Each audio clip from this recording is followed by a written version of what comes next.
You know what's funny about quiet people? Bryce Whitman said loud enough for half the cafeteria to hear. They always think staying silent will save them. The laughter came fast after that, sharp and careless, bouncing off the glossy white walls of Jefferson Ridge High like coins dropped onto marble. Naomi Carter froze beside the lunch line, her fingers tightening around the plastic tray balanced against her chest.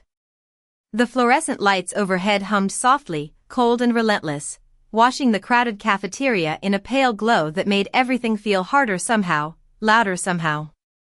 Someone near the football table snorted into their drink. Another student lifted a phone, already recording. Naomi kept her eyes lowered. She had learned a long time ago that eye contact only made people crueler. The cafeteria smelled like pizza grease, bleach, and strawberry sports drinks. Outside the tall windows, gray October clouds rolled slowly across the Texas sky, heavy with rain that hadn't started yet. Bryce leaned back in his chair, varsity jacket stretched across his shoulders, one expensive sneaker propped casually on the bench beside him. Everything about him looked polished. Controlled. Untouchable. "Hey," one of his friends called out. Scholarship girl forgot to say thank you. More laughter. Naomi adjusted the strap of her faded backpack and tried to walk past without reacting, but that only seemed to entertain them more. Bryce stood up slowly, 6'2" and broad-shouldered, his shadow cutting across the floor tiles as he stepped into her path. "Come on," he said, smiling in that way rich boys smiled when they knew nobody would stop them. "At least let us hear your voice today." Naomi said nothing. Her tray trembled slightly in her hands. Tiny ripples spread through the cup of chocolate milk beside her fries. Bryce glanced at his friends like he was performing for an audience. Maybe he was. "You know," he continued, lowering his voice just enough to sound cruel instead of loud, "my dad says people like you should learn to be grateful before they start acting proud." A few students shifted uncomfortably. Most didn't. Most just watched. Naomi finally looked up. And for a brief second Bryce saw something in her eyes that caught him off guard. Not fear. Not anger either. Just exhaustion. Deep, tired exhaustion, like she'd already lived through this moment 100 times before. But then somebody bumped into her shoulder from behind. It happened quickly. The tray tilted. The chocolate milk spilled across the front of Naomi's light blue sweater in one cold splash. Gasps scattered through the cafeteria, followed almost instantly by laughter. Loud laughter. The kind that spread because people were relieved it wasn't happening to them. Naomi stepped back instinctively, staring down at the stain blooming across the fabric. Her lunch slid onto the floor beside her sneakers. French fries scattered beneath the tables. Bryce laughed too at first, but slower than the others. Something about the way Naomi stood there unsettled him.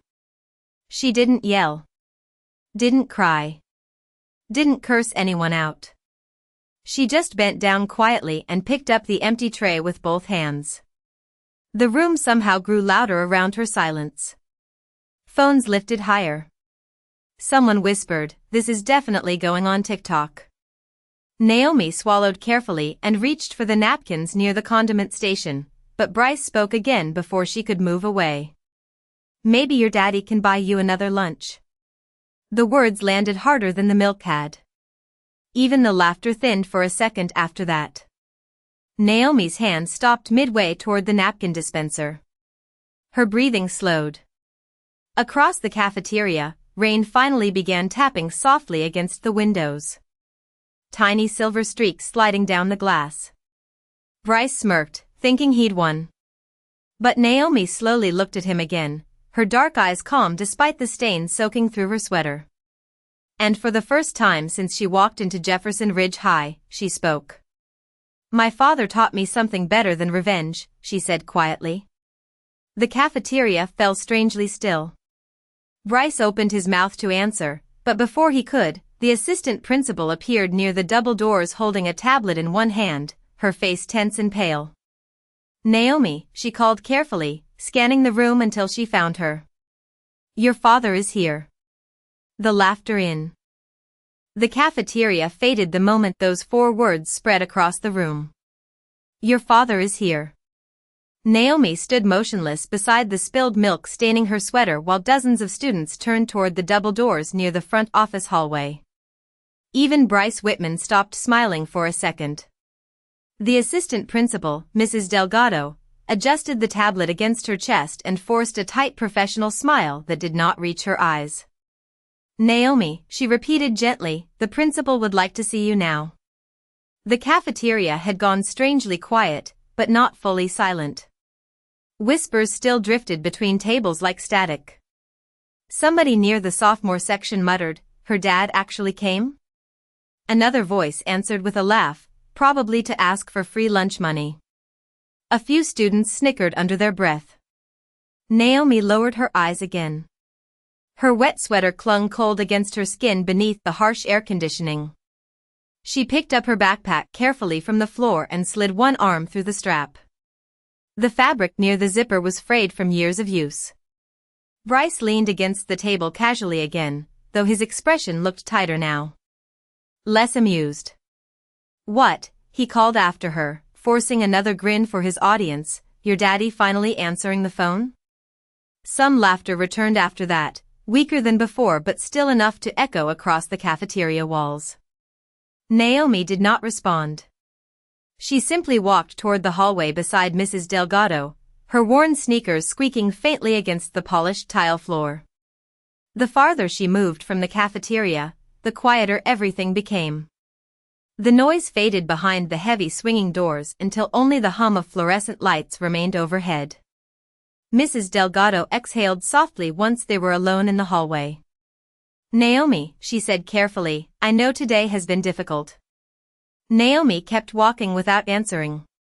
Trophy cases lined the walls beside them, filled with football plaques, debate awards, and smiling team photos from years past. Bryce Whitman appeared in almost every championship picture.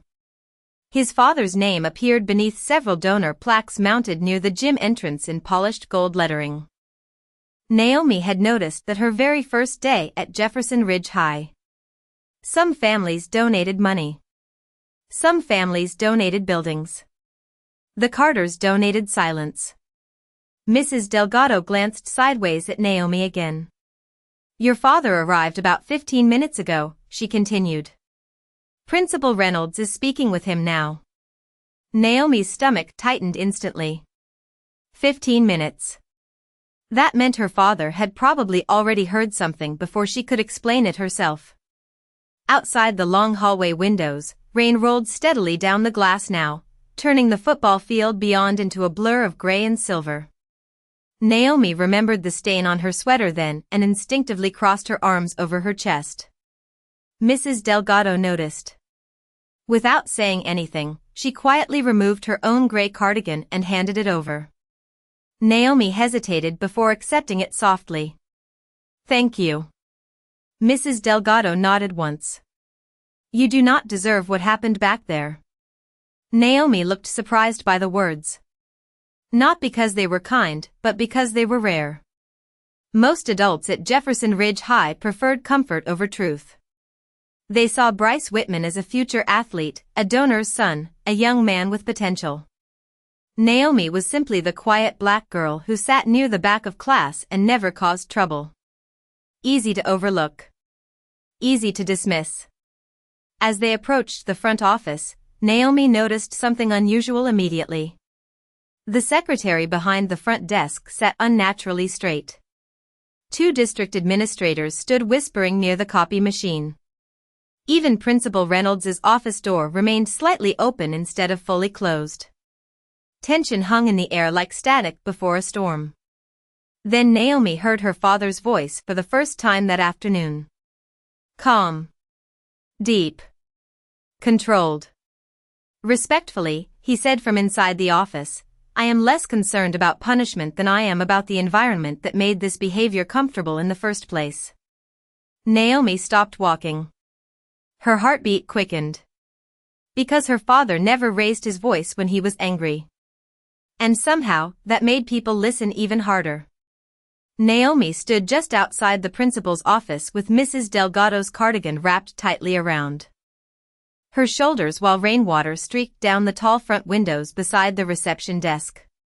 Inside the office, the low murmur of adult voices continued behind the partially open door. Principal Reynolds spoke first this time, his tone overly careful, the way people sounded when they were trying to smooth over something already broken. Judge Carter, Jefferson Ridge takes student conduct very seriously. Naomi lowered her eyes slightly at the title. Around the office lobby, the district administrators suddenly seemed even more uncomfortable than before. One man loosened his tie. Another stopped pretending to organize paperwork altogether. Her father answered calmly. Then I am struggling to understand why my daughter has been reporting incidents for nearly 6 weeks without meaningful intervention. Silence followed. Heavy silence. Naomi felt her stomach twist. She had not wanted him to know about the reports. Not because she was ashamed, but because she knew how hard he had been working these past few months.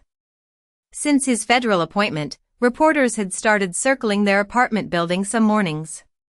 Neighbors stared longer now. People suddenly recognized his face in grocery stores and courthouse parking garages. Elijah Carter carried pressure the way other men carried briefcases. Quietly. Constantly. Naomi had promised herself she would not add to it. The office door opened wider a few inches. Principal Reynolds appeared first, forcing another polished smile that looked painfully strained around the edges. Naomi, he said quickly, please come in. The room smelled faintly of coffee, printer ink, and leather furniture polished too often. Her father stood near the window with his navy overcoat folded neatly across one arm. Tall. Composed. His silver watch caught the soft office light as he turned toward her. The moment his eyes landed on the stain beneath the borrowed cardigan, something shifted behind his expression. Not anger. Something quieter. Sadness. Sweetheart, he said softly. Naomi suddenly felt 12 years old again instead of 14. She walked farther into the office carefully, clutching the backpack strap against her shoulder. Principal Reynolds immediately stepped forward with artificial concern. Naomi, we are deeply sorry for what occurred in the cafeteria today. Her father did not look at the principal. He looked only at her. Are you hurt? Naomi shook her head once. No, sir. Elijah studied her for another second like he was checking for something invisible beneath the surface.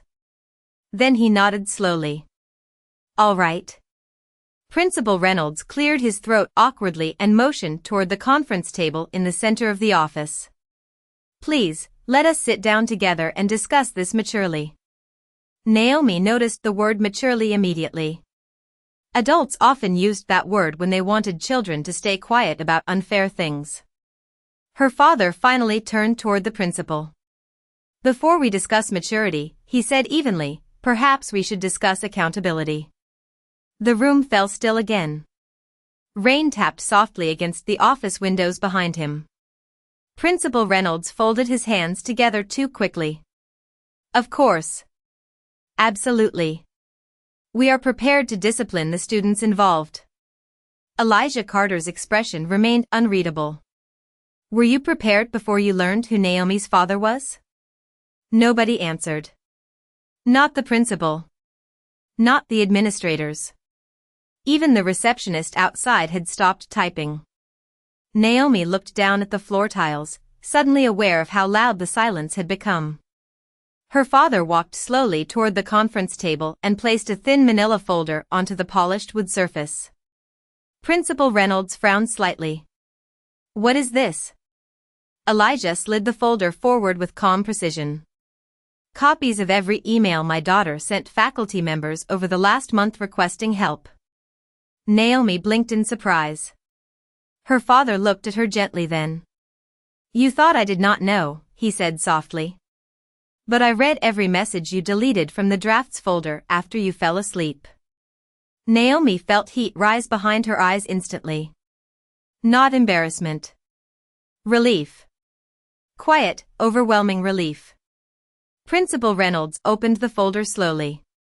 The color drained from his face page by page. The only sound inside the office was the steady turning of paper. Principal Reynolds flipped through the printed emails one by one while the rain outside thickened against the windows in slow gray streaks. Naomi stood beside her father near the conference table, fingers curled tightly around the sleeve of Mrs. Delgado's cardigan. Across the room, the district administrators avoided eye contact completely now. One stared at the floor. The other pretended to reread the same line on his clipboard for nearly 30 seconds. Principal Reynolds cleared his throat quietly. These messages were concerning, yes, but some of them lacked specific names. Elijah Carter nodded once. Interesting. His voice stayed calm. Controlled. Because the students involved never seemed to struggle identifying my daughter. The principal's jaw tightened slightly. Naomi noticed sweat beginning to collect near his collar despite the cold office air. He turned another page carefully. Students laughing during chemistry lab. Comments about my hair during gym class. Someone placed food wrappers inside my locker. He looked up defensively. Teenagers can be immature, Judge Carter. Elijah's expression did not change. Immaturity repeated without correction becomes culture. Silence swallowed the room again. Naomi stared down at the carpet beneath her sneakers. The fibers near the conference table were flattened from years of expensive shoes pacing over them. Somewhere outside the office, a school bell rang faintly through the hallways, muffled by rain and walls. Students changing classes. Lockers slamming. Normal life continuing while this room sat frozen in tension.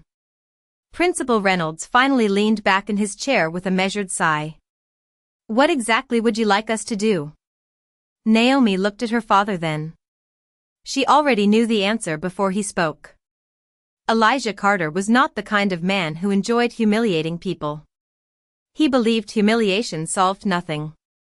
But disappointment from him felt heavier than shouting ever could. I want honesty, he said quietly. Not panic because a federal judge walked into your office. Honesty. Nobody moved. Elijah glanced toward the windows briefly before continuing. If Naomi were not my daughter, would this meeting even be happening right now? Principal Reynolds opened his mouth but stopped almost immediately. That hesitation answered everything. Naomi felt her chest tighten. Not because she was surprised. Because hearing the truth out loud somehow hurt more than living inside it. Her father noticed the shift in her expression instantly. He rested one steady hand against the back of her chair beside him. Small gesture. Quiet gesture. But grounding. Principal Reynolds tried again carefully. Judge Carter, Jefferson Ridge values every student equally. Elijah finally looked directly at him. Then why did my daughter start eating lunch in the library 3 weeks ago? The principal blinked. Naomi stared at her father in surprise again. He knew that too. Even the library lunches she thought she had hidden. Elijah continued before anyone could answer. Why did her English teacher move her presentation to independent study after students mocked her voice? Naomi swallowed hard. Why was she advised to avoid conflict instead of receiving protection? The district administrators shifted uncomfortably in their seats. One finally spoke up in a cautious voice. Perhaps there has been a communication breakdown. Elijah nodded slowly. No. There has been a courage breakdown. The words landed softly, but they hit harder than anger. Rain rattled against the windows now in heavier bursts. The office lights reflected faintly across the polished conference table where the printed emails remained spread open like evidence no one could deny anymore. Then suddenly a sharp knock sounded at the office door. Everyone turned at once. Mrs. Delgado stepped halfway inside, her face pale. Principal Reynolds, she said carefully, there is another issue. Reynolds frowned immediately. What now? Mrs. Delgado hesitated before answering. The cafeteria video has already spread online. Naomi's stomach dropped instantly. Even her father went still beside her. Mrs. Delgado swallowed hard. And students are saying some of the comments underneath it are getting ugly. The room fell completely silent. Because now the humiliation was no longer trapped inside school walls. It had escaped into the world. The office suddenly felt smaller after those words. The cafeteria video has already spread online. Naomi felt heat crawl slowly up the back of her neck while Principal Reynolds pushed himself upright from his chair too quickly, the leather squeaking beneath him. "How widespread?" he asked sharply. Mrs. Delgado held her tablet tighter against her chest. "Students reposted it on multiple accounts. It is moving fast." One of the district administrators immediately stepped toward her. "Can it be taken down?" Mrs. Delgado hesitated. That hesitation answered the question before she spoke. "Copies are already circulating." The rain outside hammered harder against the windows now, turning the sky beyond the office into a blur of dark silver. Naomi stared at the carpet beneath her shoes while her stomach twisted tighter and tighter. Somewhere out there, hundreds of strangers were probably watching the worst moment of her school year unfold on their phones between homework assignments and football highlights. Watching her stand frozen in stained clothes while people laughed. Watching Bryce smile. Her fingers tightened around the borrowed cardigan until the fabric wrinkled in her hands. Elijah Carter looked toward Mrs. Delgado calmly. "Show me." Principal Reynolds shifted uncomfortably. "Judge Carter, perhaps that is unnecessary." Elijah's eyes moved toward him slowly. "My daughter already lived through it once. I can survive watching it." The room fell silent again. Mrs. Delgado unlocked the tablet with trembling fingers and quietly handed it over. Naomi did not want to look. She really did not. But the reflection of the screen still caught in the office window beside her. The shaky cafeteria footage began playing automatically. Laughter crackled through the tiny speakers. Bryce's voice echoed through the office. "Scholarship girl forgot to say thank you." Naomi closed her eyes for half a second. Hearing it a second time somehow sounded crueler. Colder. The video zoomed shakily as the milk spilled across her sweater. Someone behind the camera laughed loudly enough to distort the audio. Another voice repeated Bryce's joke about her father while laughing harder. The comments beneath the video scrolled endlessly. Some were stupid. Some were mocking. Some were worse. Naomi caught flashes of words before looking away again. Quiet girl got humbled. Why is she acting shocked? Rich daddy cannot save embarrassment. Elijah's jaw tightened slightly as he continued reading in silence. Not dramatic anger. Not explosive outrage. Just stillness. The dangerous kind of stillness that comes when disappointment settles too deep for immediate reaction. Principal Reynolds rubbed both hands together nervously. "We can suspend the students involved immediately." Elijah handed the tablet back without responding right away. Naomi noticed his reflection faintly in the rain-streaked window. Calm posture. Straight shoulders. But his eyes looked older somehow. Tired. "Do you know what troubles me most about this?" he asked quietly. Nobody answered. Not one student in that cafeteria stepped in. The office remained completely silent. Mrs. Delgado lowered her gaze. One administrator shifted his weight awkwardly near the filing cabinets. Elijah continued softly. Cruelty spreads quickly when kindness becomes socially expensive. Naomi felt her throat tighten instantly. Because that sentence felt true in a way she could not explain. Principal Reynolds finally spoke again. "Judge Carter, we will organize an assembly. We will address bullying directly." Elijah nodded once. "Good. Then his expression hardened slightly for the first time all afternoon. But understand this clearly. My daughter does not need a public performance of concern. She needed protection before humiliation became entertainment. The words settled heavily across the room. Naomi looked toward her father quietly. She remembered every night he stayed awake reading case files at their tiny kitchen table under the yellow apartment light. Every morning he still made her breakfast before school no matter how little sleep he had. Every time he told her dignity mattered even when people tried to strip it away. And suddenly Naomi realized something painful. He had always been preparing her for moments like this because he already knew the world could be cruel to quiet black girls. Then a sudden knock interrupted the silence again. This time sharper. Faster. The front office secretary appeared at the door looking pale. Principal Reynolds, she whispered urgently, Bryce Whitman's father just arrived. The atmosphere inside the office changed the instant those words landed. Bryce Whitman's father just arrived.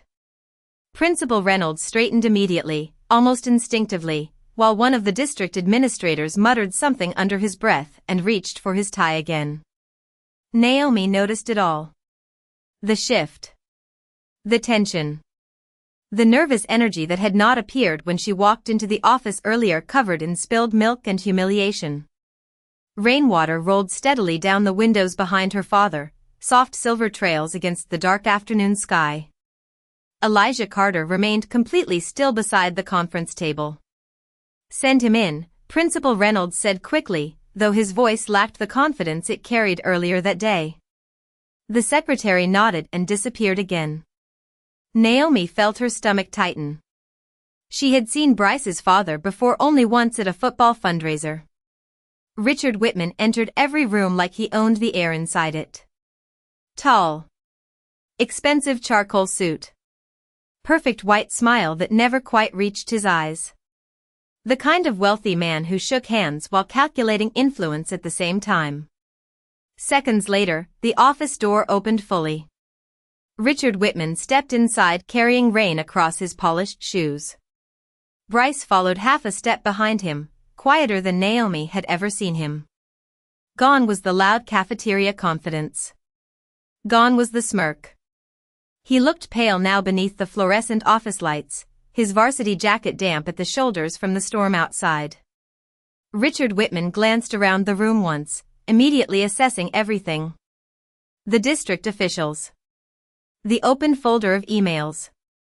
Elijah Carter standing near the window.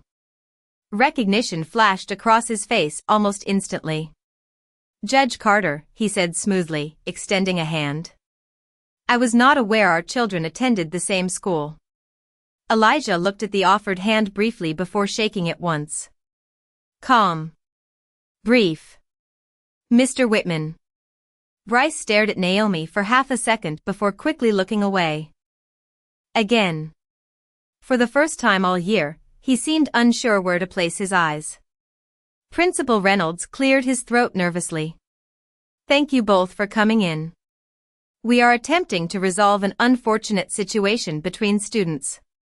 Richard Whitman removed his coat carefully and draped it across a chair like he had done it 1,000 times before in 1,000 important rooms. I saw the video, he said flatly. Bryce informed me there was some misunderstanding during lunch. Naomi noticed Bryce tense slightly beside him. Elijah Carter's expression remained unreadable. Interesting word, he said quietly. Misunderstanding. Richard folded his hands calmly.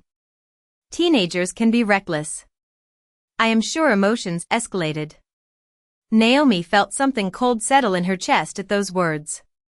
Reckless. Misunderstanding.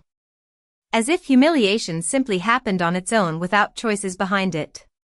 Her father looked toward Bryce then, not with anger, but with direct, steady focus. Did emotions escalate? Elijah asked softly, or did cruelty become socially acceptable because nobody expected consequences? The room went silent again.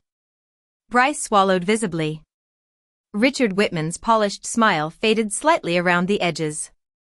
Judge Carter, he began carefully, I think we should avoid turning this into something larger than it needs to be. Elijah nodded once. I agree completely.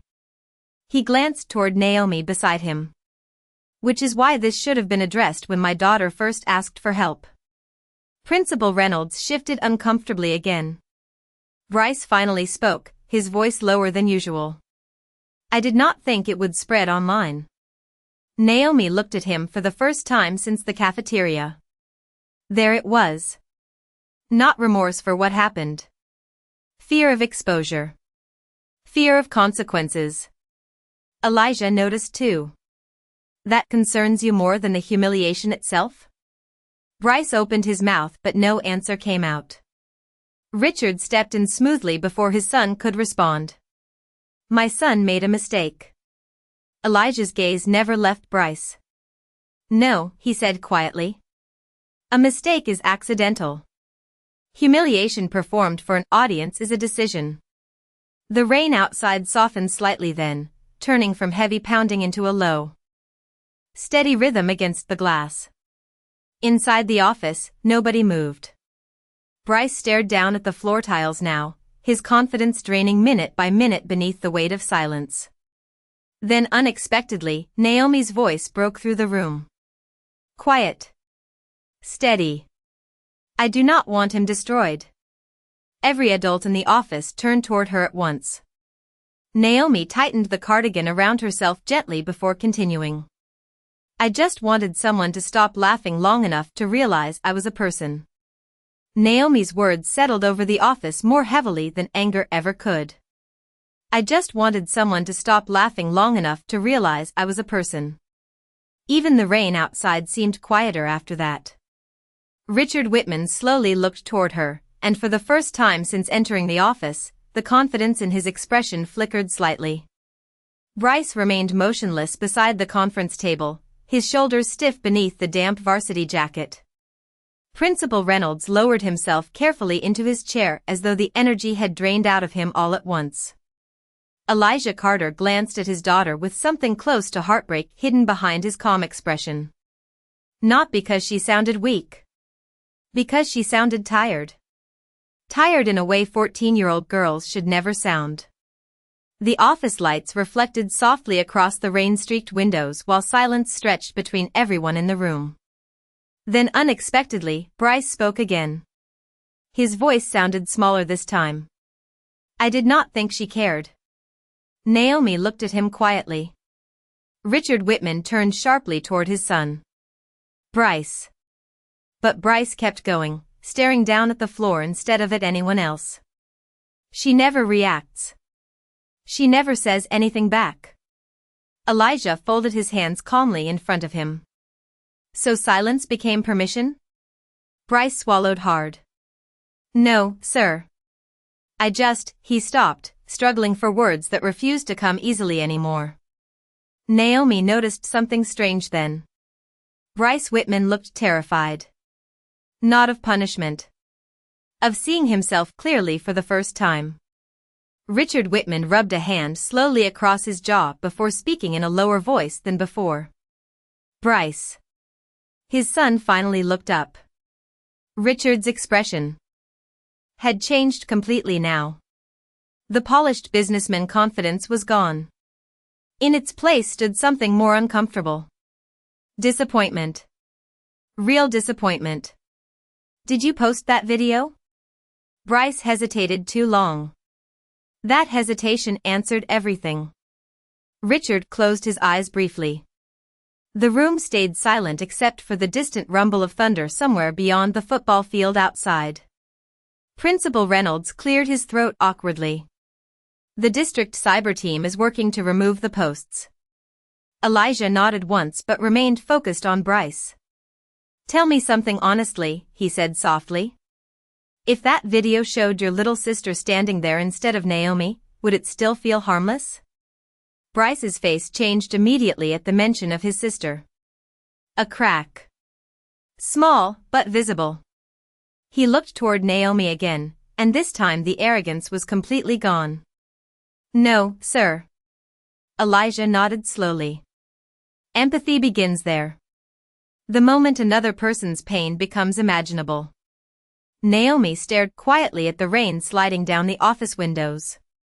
She remembered all the times students laughed when teachers turned away. All the times she pretended not to hear comments about her hair, her clothes, her neighborhood. Pretending became survival after a while.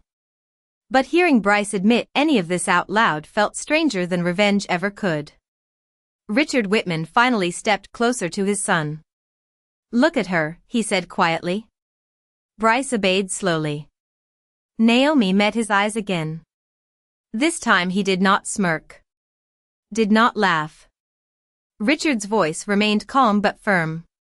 "You embarrassed that girl in front of an entire school because you thought her silence meant weakness."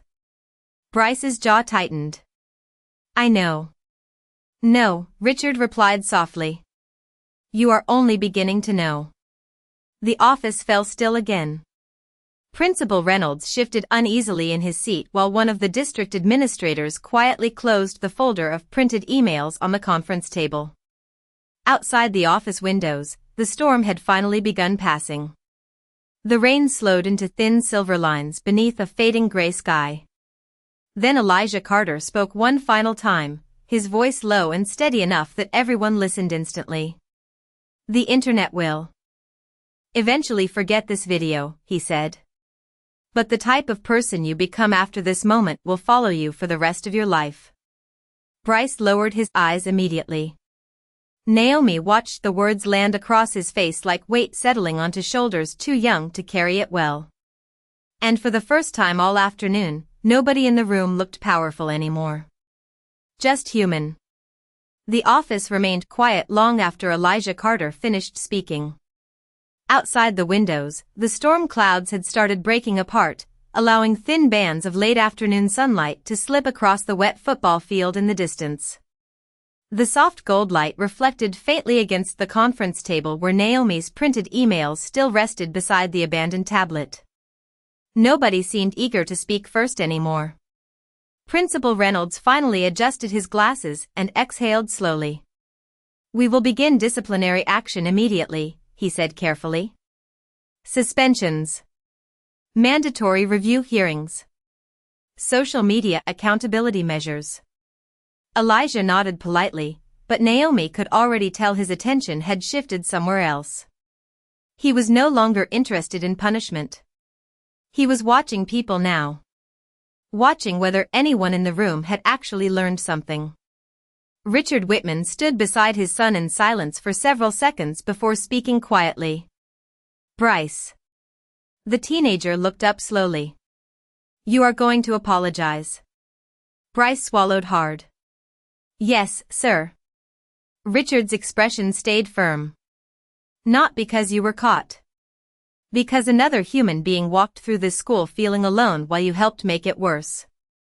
Bryce nodded once, his face pale beneath the fluorescent lights.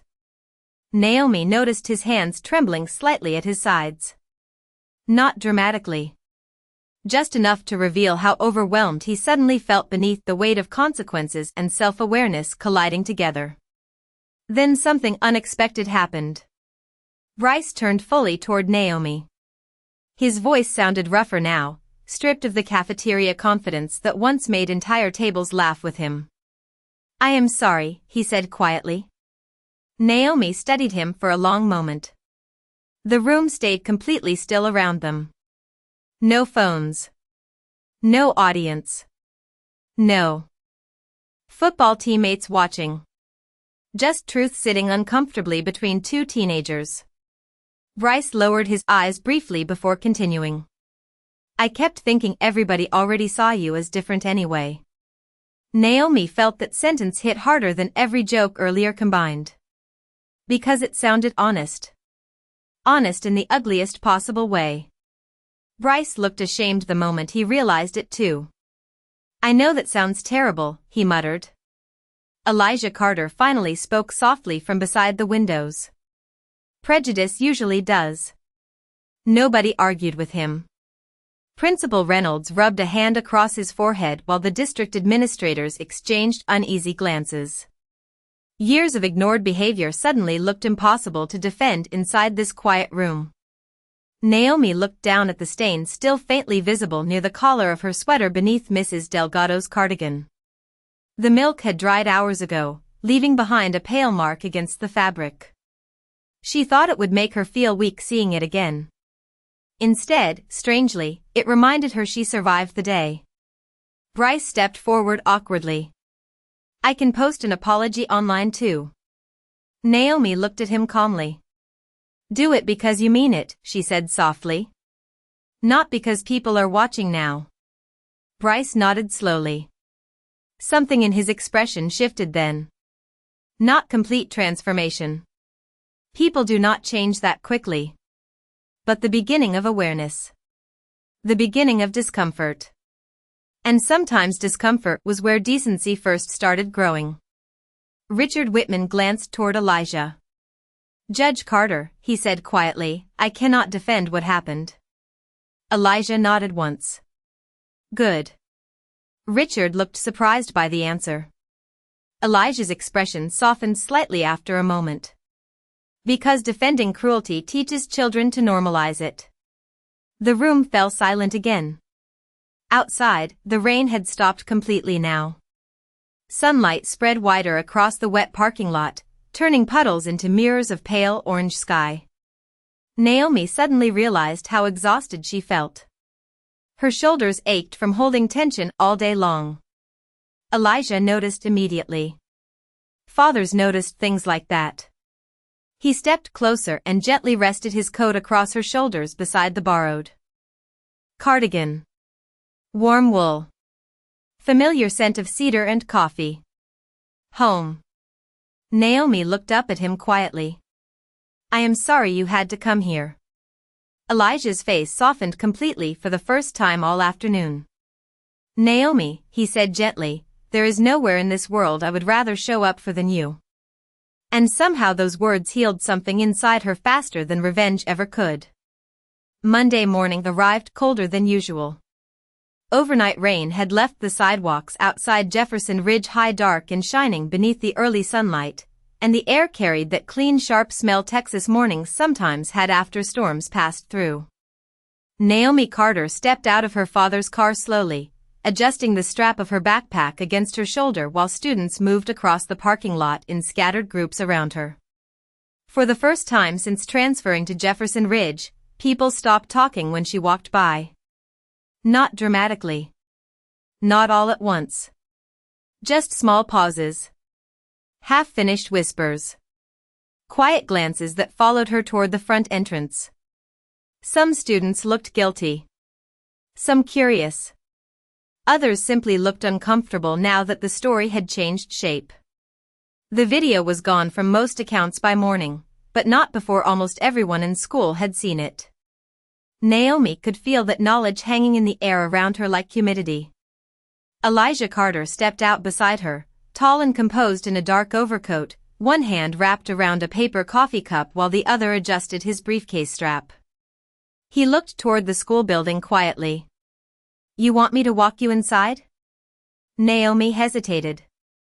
Part of her did.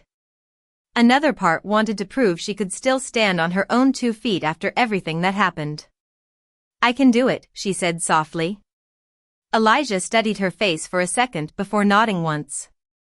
All right. He reached over and straightened the collar of her sweater gently, fatherly habit more than necessity. Remember something. Naomi looked up at him. His expression softened beneath the pale morning light. The way people treated you says something about them, he said quietly.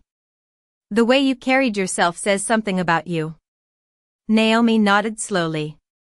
Then, before stepping away, Elijah placed one hand lightly against her shoulder. Not dramatic. Not performative. Just steady. Grounding. The kind of touch that reminded someone they were loved before they walked into difficult places. Naomi entered the school alone. Hallway noise echoed softly beneath the fluorescent lights as lockers slammed and sneakers squeaked across polished tile floors. But the energy felt different now. Slower somehow. Careful. Students moved aside without realizing they were doing it. A few teachers offered awkward smiles that looked part supportive and part ashamed.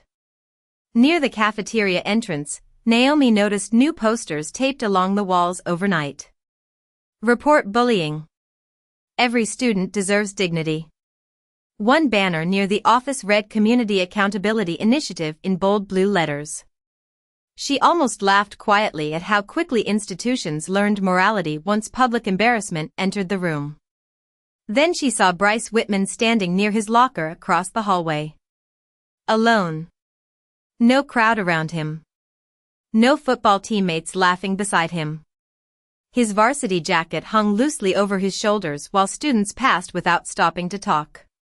Bryce looked up the moment he noticed Naomi approaching. For one brief second neither of them moved. Then Bryce stepped forward awkwardly. "Hey," he said quietly. Naomi stopped. Bryce looked exhausted. The kind of exhausted that came from spending an entire weekend realizing you had become the kind of person you never thought you would be. "I posted the apology," he said. "I also asked Coach Reynolds to bench me Friday." Naomi blinked slightly. Bryce shoved his hands into his pockets nervously. "Not because anybody made me. He exhaled slowly. "I kept hearing what your dad said." Naomi studied him for a long moment. Then she nodded once. "Good." Bryce looked relieved by even that tiny response. Behind them, morning sunlight streamed through the upper hallway windows, stretching long golden rectangles across the floor tiles. Students moved around them quietly now, no longer laughing, no longer filming, no longer searching for entertainment in someone else's humiliation. Just moving through another. School morning changed slightly by what had happened. Naomi adjusted her backpack strap again and continued walking toward class. As she passed the front office, she noticed something through the glass doors that made her slow down. Beside the reception desk stood a brand new plaque mounted carefully against the wall. "Respect is not something people earn through status. It is something they deserve by being human." Beneath the quote sat a small engraved line. "Dedicated to the students who taught us to listen better." Naomi stared at it quietly for a moment while soft morning light reflected across the polished metal surface. Then she smiled faintly to herself and kept walking down the hallway as the first bell rang through Jefferson Ridge High.